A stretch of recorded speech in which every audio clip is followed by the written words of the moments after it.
certainly like to thank Abington Friends School for inviting me today. Certainly like to thank them for spending all the time to put this all together. And I'd certainly like to thank them for, as I struggled to put this PowerPoint together, making me realize it's time for a new computer. I'd like to talk about literature and architecture and how they're related.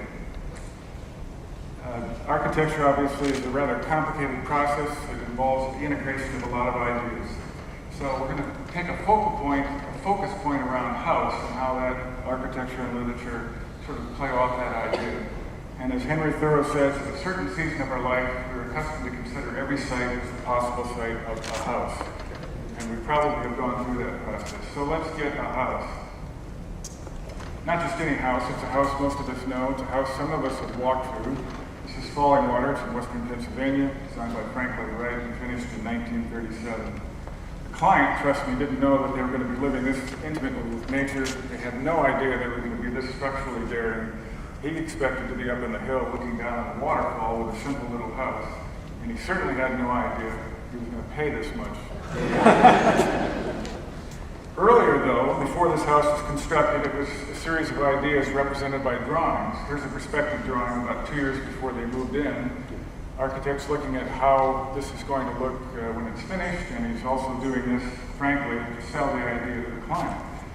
Before this, it was cruder drawings, and before this, we got a blank sheet of paper. This is the dangerous time and also the time of wonder and possibility.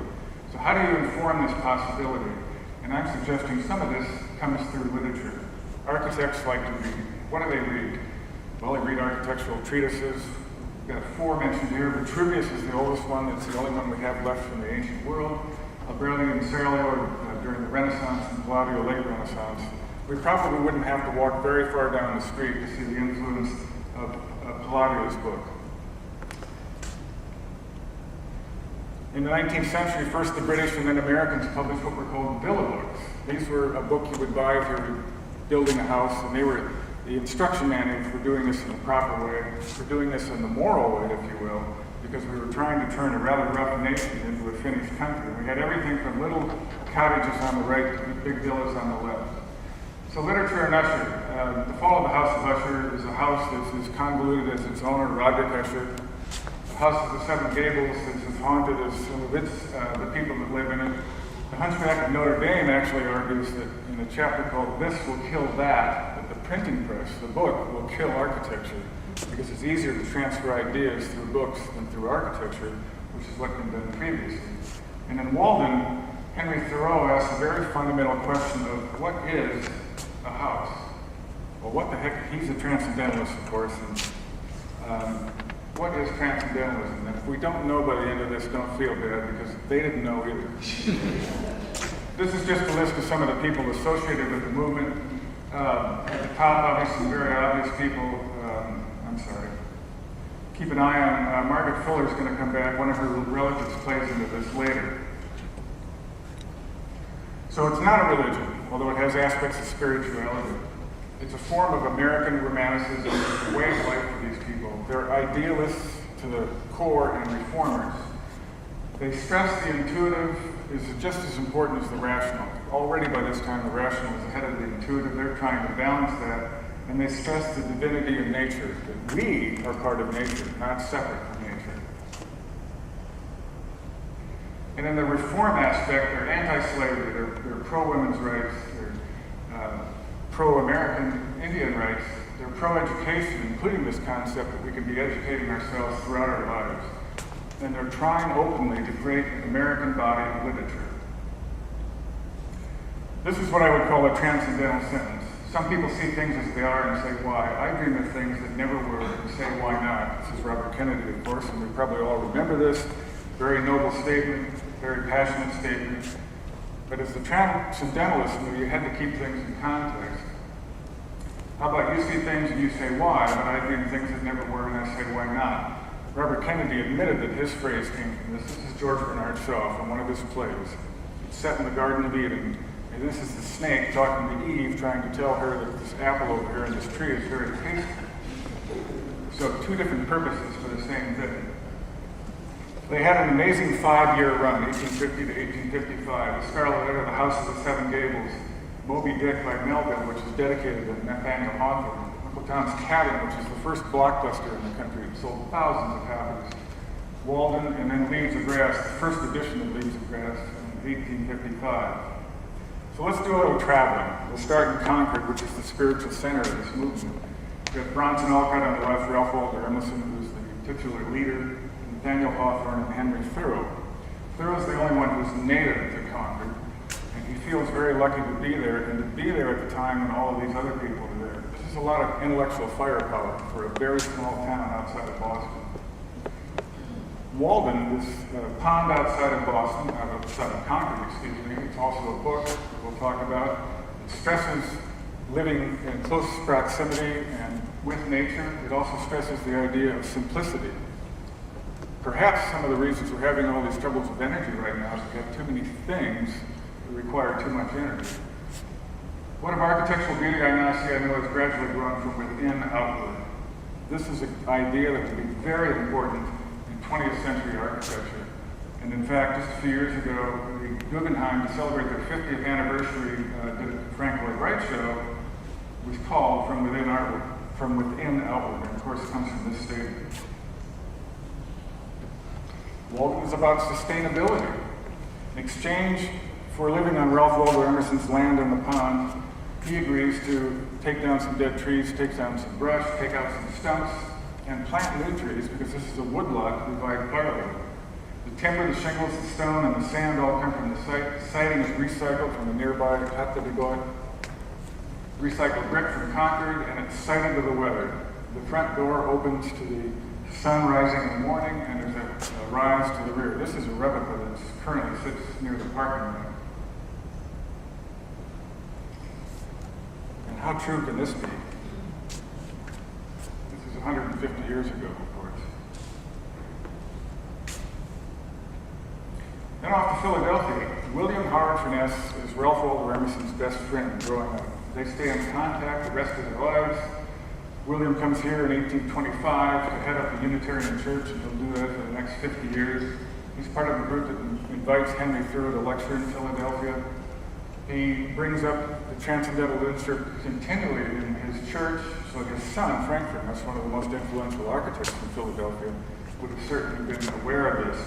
And one day in 1873, a young man from Boston walks in. He's thoroughly grounded in Transcendental Literature, and he says, "I'm going to work for you." His name is Louis Sullivan, one of the leading architects at the end of the 19th century, from whom we get that now hackneyed phrase, "form follows function." There's a bank panic in 1873, so Sullivan heads off to Chicago, where there's just been a big fire, by the way. So architects are in big demand. He works for William LeBaron Jennings, who's one of the pioneers in skyscraper work. He goes to Paris to go to school for a year, and he comes back to Chicago and meets his future partner, and they form one of the most influential offices in the country. So meanwhile, back on the farm, we're in the Valley of the God Almighty Joneses, west of Madison. There's a Welsh family. They've come from Wales. They're Unitarians. They're very much up in their Emerson. One of their daughters, Anna Lloyd Jones, marries a guy from Boston named William Carey Wright, and they have a son named Frank Lincoln Wright, who will grow up again being exposed to Transcendental Literature. His parents divorced about 16 years later, 17 years later, and he changes his middle name to Lloyd, to sort of solidarity with his mom. And he talks about, they also live in Weymouth at one point, which is a suburb of Boston, and they get more enmeshed into the transcendental world, and they're sending books back to the farm. He talks about the sentimental group in Concord, Whittier, Lowell, Longfellow, yes, and Emerson too. If Whittier, Lowell, and Longfellow knew they were on this list of transcendentalists, they'd be turning over in the grave.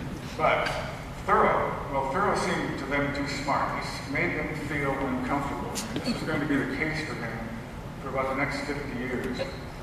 Frank goes to Chicago, and he has these 5 incredible mentors that he meets there. From Jenkins Lloyd Jones, he learns about will and oratory. Lyman Silsbee's from Boston, he learns about domestic architecture. Dankmer Adler, engineering business. Sullivan, who's from Boston, he learns about the poetics of architecture. And And from Ernesto Fenollosa, he learns about Japanese art and culture and quickly becomes himself one of the national experts in this area. He and his colleagues form what is called the Prairie School: long, low houses, horizontal lines, no basement, no attic. He goes along with one of Thoreau's ideas of a perfect house being a house that's really just one room. There's a living room, a dining room, a study, and a bedroom, all open into one space. The simplification of the house moving into the 20th century. Two of his best students in 1912 won an international competition to design the new capital of Australia.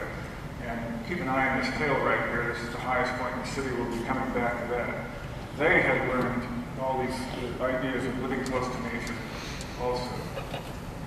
Buckminster Fuller in the late 20s and 30s is trying to develop a new house because Thoreau had talked about the fact that it isn't possible to invent a house better than we have now. It's called the Dymaxion house. Here's a picture of a model. He also developed the Dymaxion car, which I guess should be parked in front of your Dymaxion house. Factory-produced product, it's very lightweight, very modern materials, very efficient packaging. Now a little story at the beginning. It's called Arthur, Errol, Daphne, and Glenn. Arthur and Errol are two young Australian guys. They moved to New Guinea separately. They do what all young guys do. They get into a lot of trouble. They do some gold prospecting. They do some other odd jobs. Errol eventually leaves and goes to London. So Arthur meets Daphne, gets married, discovers gold, they have some money. They're going to the 1936 Olympics, and their son, Glenn, is born in London. Well, what about Errol? Well, Errol has gone to, and by the way, Glenn's going to be a well-known architect later.